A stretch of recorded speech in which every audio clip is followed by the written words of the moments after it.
Ümumiyyətlə, indi müasir təbliğatlar, müasir psixoloqlar, müasir informasiyalar insanda dözümsüzlük yaradır.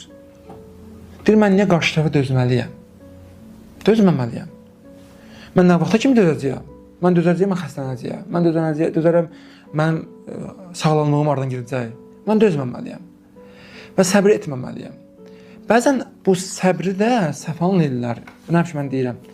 Mən deyərdim ki, səbir tədbirlə baham olmalıdır. Tədbirli insanlar səbirlidirlər. Səbirli olmaq, dözümlü olmaq boşu-boşuna olmamalıdır. Mən qarşı tərəfə səbr edirəm və bunu tədbirini görürəm. Səbir nə görə edirəm? Ailəmi qoruyuram. Ailəmi qorumaq üçün hansı mən addımlar atmalıyam? Məsələn, sözümü tapmalıyam. Mənim problemim hardadır? Harada ilişib qalmışıq? Niyə bizdə münasibət alınmır? Niyə problemlərimiz yaranıb bizim? Niyə əvvəl xoşbəxt deyilik, indi xoşbəxt deyilik?